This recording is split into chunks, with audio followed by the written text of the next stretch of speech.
Thank you, Jerry, and good morning, everyone. Welcome back from your short Christmas break to part one of today's edition of the Morning Magazine on AM 1320 and streaming live at WFHR.com. We also welcome our friends from Wisconsin Rapids Community Media who are not here in person today, but they will be carrying the audio on their website and also on your public access channel with a little picture of my guest and yours truly. And the reason why, it's our monthly visit with Wood County Board Chairman Doug Machon. Hopefully, Doug, you're having a wonderful Christmas holiday. So far, so good. Merry Christmas to you, Carl, and everyone that's listening. Yeah, Merry Christmas and a Happy New Year as well. Let's get into the county board. A couple of big news items. Sure. First off, the outgoing Sheriff Thomas Riker, and the so-called the lawsuit, or supposedly, what's this all about? Well, I can't address a lot of the issue in depth, but I can tell you what we've given to most of the media so far, and that's about as far as I can go with it. Okay. It is an ongoing case in the courts, or it will be. But Sheriff Riker believes that he is entitled to some post-employment benefits, and the county maintains that he is not, and that will be decided now in a court. The sheriff has decided to sue the county, and we are proceeding. And I can tell you we answered his attorney's request with a letter from our HR director, and that's been distributed to all the media, and that's basically all I can say about it. What benefits are we talking about? Accumulation of sick days, and then that can be transferred to, converted to some type of payment for ongoing insurance. Okay. Premiums type, kind of a trade-off of 6 days. And sick days. You maintain that, and the county is maintaining that he's not entitled to that, correct? Yeah, the county has had a policy that regards that with elected officials that actually come from working for the county to become an elected official, two different things. And so there's some questions there. So that's where the disagreement is. Yeah, absolutely. Okay. That's a good way to put it. His time as when he was just a deputy, right, or an investigator, and then his time from then when he was sheriff. Mm-hmm. Okay. And like you said, the courts will iron that out. Mm-hmm. Okay. Yep. The other big thing is the county board in an emotional meeting last week decided to proceed with the study of the rescue unit. Yep. And what are you looking for? Well, the county board is this has been a very funny event, to say. When the sheriff, through the budget process, the sheriff eliminated the money during the budget hearings for his committee in his 2019 budget proposed the elimination of the rescue squad, basically taking the money out of his budget for that, which wasn't a lot of money. And the Public Safety Committee acted on his recommendation and passed his budget minus the money that would go towards the rescue squad. So effectively, the rescue squad is out as far as the outgoing sheriff would be concerned. That doesn't mean, as an elected official, the sheriff can do pretty much whatever he wants. He doesn't answer to the county board in any other way other than his budget. Right. So, I mean, if the incoming sheriff would say, listen, I want a rescue squad, whether the money's in there or not, he has a budget, he can do the rescue squad and come back to the county for money later in that year. And it got twisted to be that it was a vote against the rescue squad by the county board. That was never the case. The county board was strictly voting on budgets. The sheriff's department budget at the committee level, public safety committee level, and then when the entire board voted on the comprehensive county budget, that was included in it. Okay. Now, is this another one of those issues that divides the North and the South?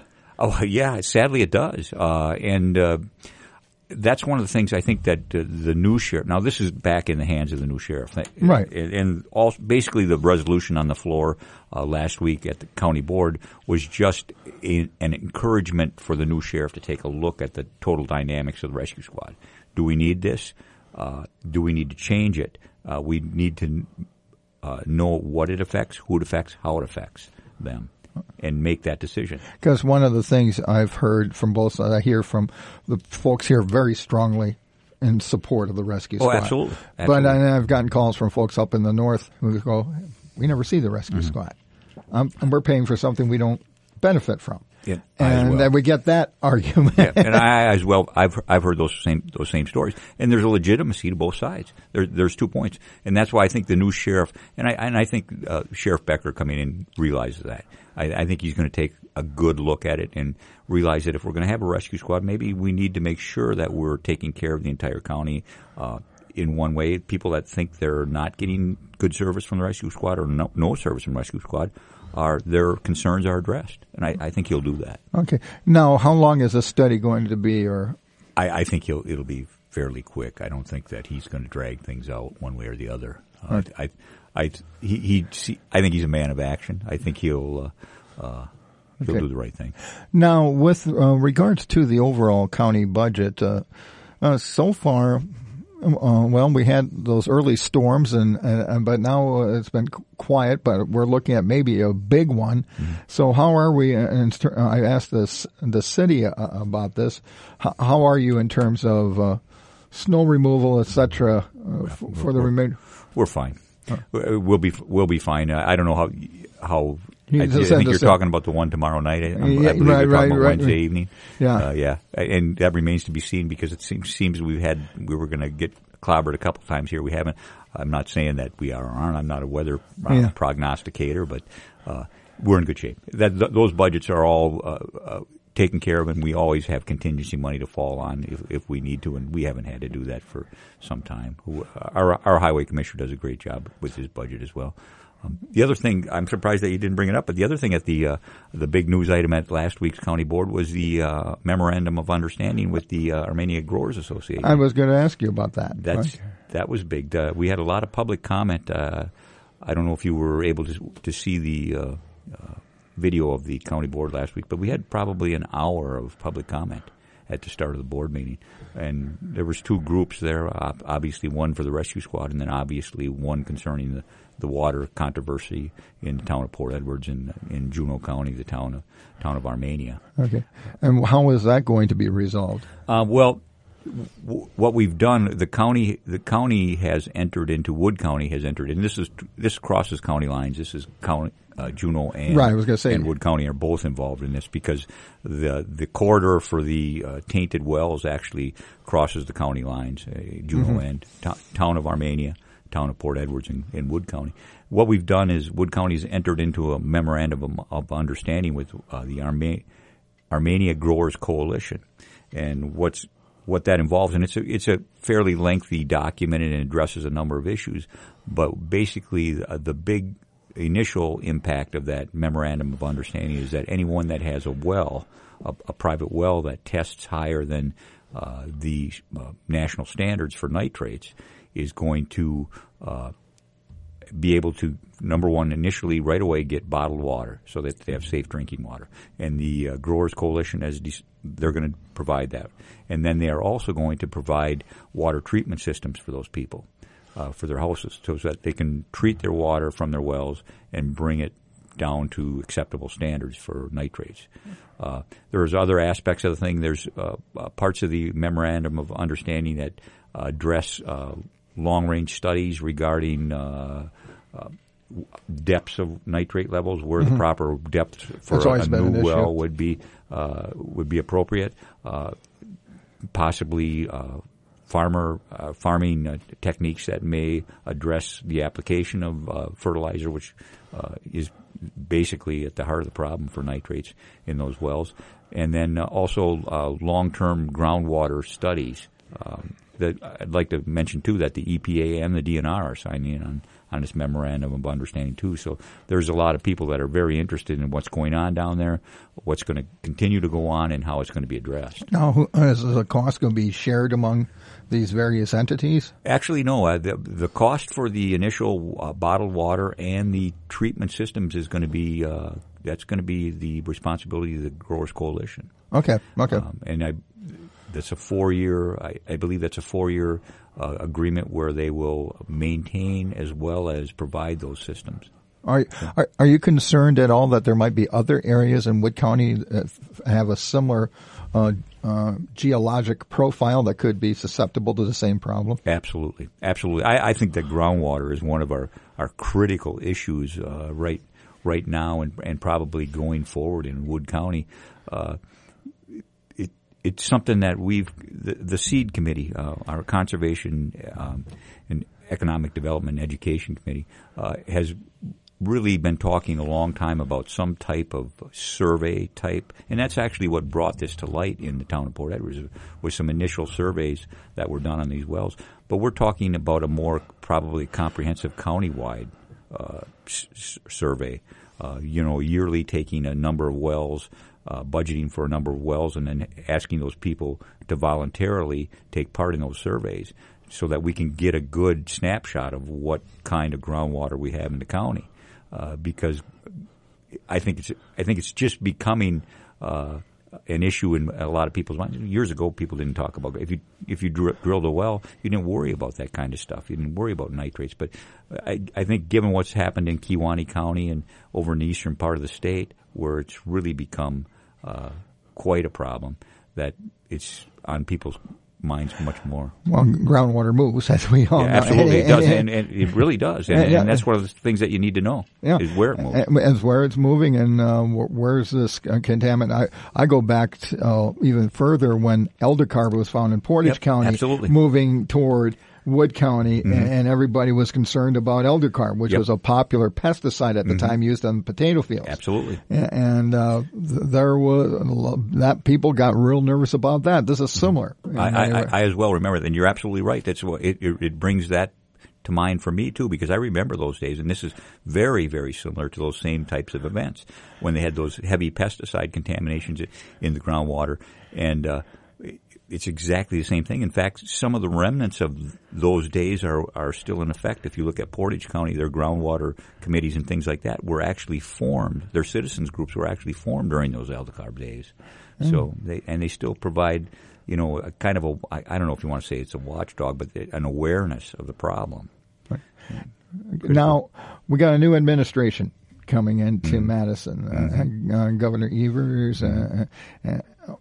Your hopes, what are you hoping to hear from, the governor is going to be, of course, his inaugural address is usually a general statement of lofty purposes from any official, but his budget, and I think the February when it comes up, what would you like to hear from the new administration? Well, I think what you're going to have to hear from the new governor, from his standpoint, is he's going to have to come through on his campaign pledges, I think, to some degree. And two of his biggest campaign pledges were education, which doesn't directly affect the county, but it was also transportation funding for roads, which is huge. And I believe he's going to have to address that. So I'll certainly be looking for some positive actions there from him.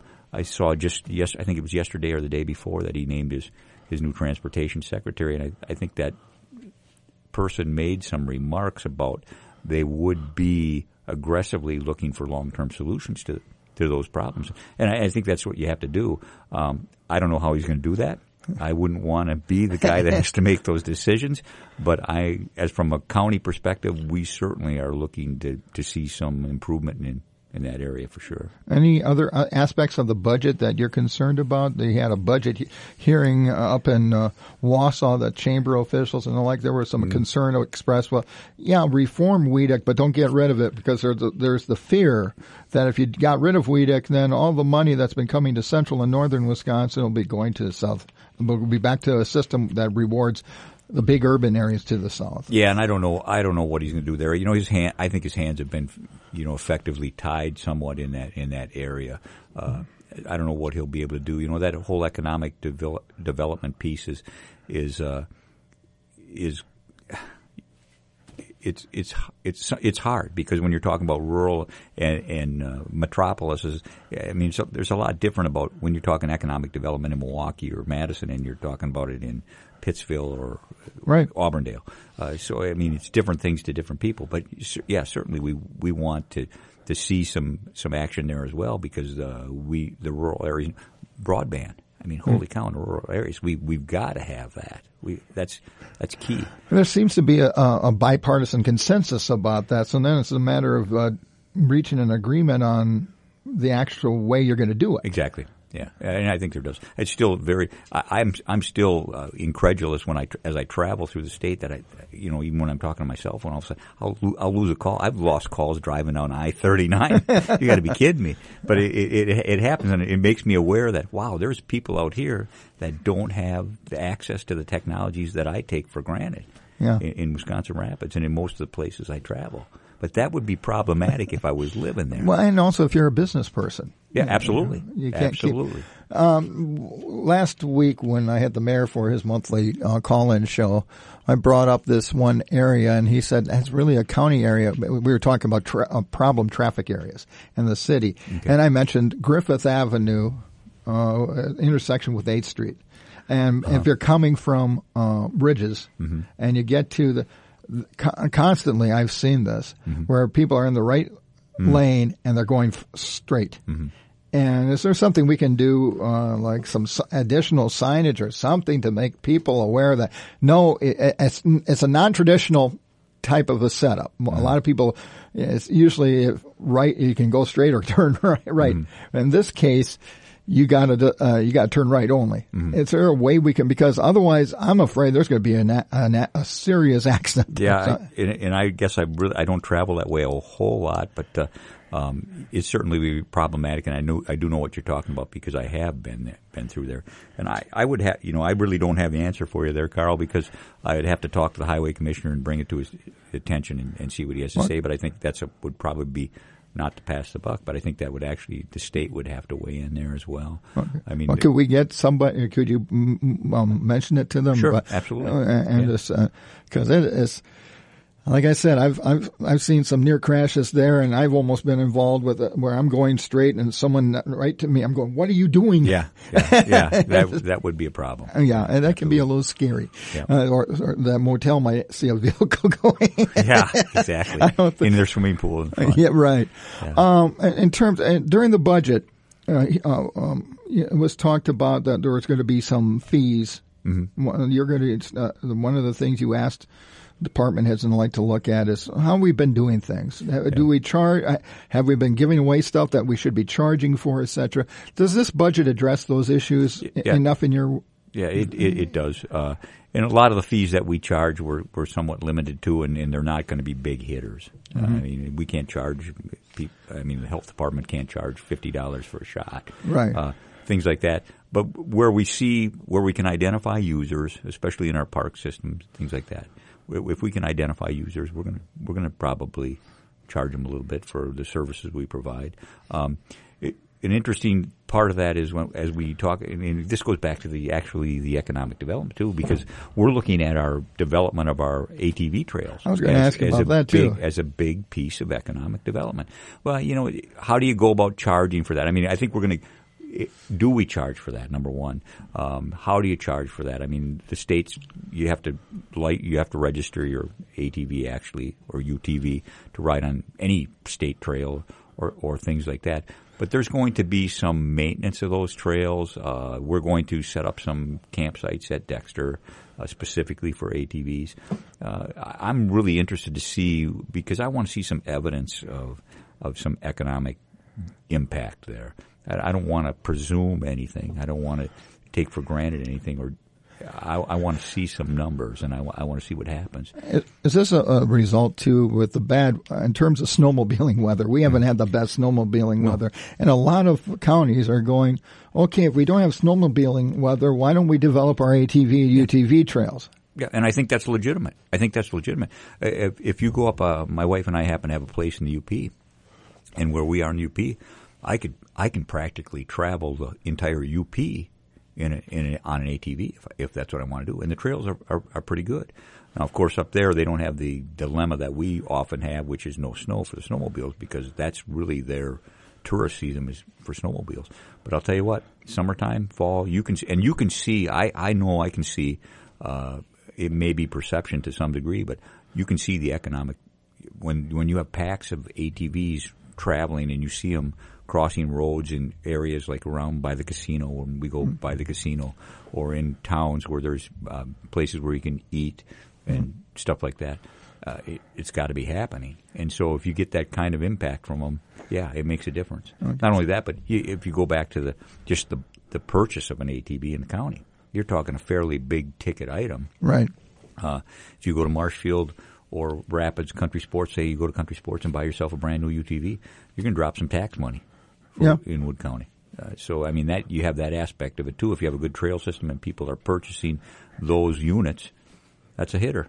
It's a big hitter. In terms of going into the new year and the construction season, are we pretty well caught up with our maintenance of county bridges and highways that we did the financing for? Yeah, I think our roads we're just about caught up with our roads. Our highway commissioner Roland Hawk has said that we're almost there. We had a plan put together to basically remediate because we were getting so far behind. And we're pretty much up to where we should be that way. We have a few bridges, but that's always going to be the case because bridges you can get some state funding for, so sometimes you might put them off a little longer or you get put on a list for state funding for bridges. So that's always a thing. We're going to continue to do a certain amount of bridges every year. And Powers Bluff, we're going to wrap up on this, the long-range plans, very ambitious plans to develop that area, which would make it a nice tourist. You talk about a tourist attraction. Absolutely. How is that proceeding? Well, hopefully we're going to get going on that in 2019. We're going to do some starter work, I'm sure.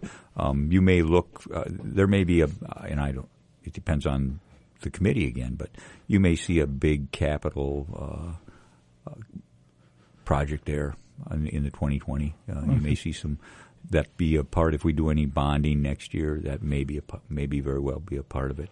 A lot of that depends on money that we get from timber sales. You know, how much we get from our timber sales in 2019, how that pans out.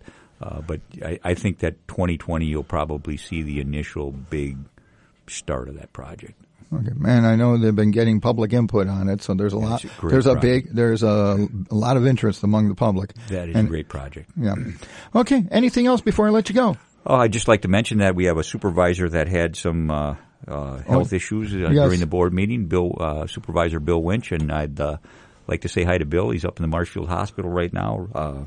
Well, yes, we wish him the best. Yeah, we certainly wish him the best. We're thinking about him and hope he gets back soon. Okay, Bill, a Merry Christmas to you and a happy and better and a healthier New Year for you. Yeah, absolutely. Okay, and to you and everybody at Wood County, happy holiday season and again, a Happy New Year. Thanks, Carl. Okay, that's Doug Machon, Wood County Board Chairman, wrapping up his monthly update here on the Morning Magazine on AM 1320 and streaming live at WFHR.com. HR.com. HR.com. HR.com. HR.com. HR.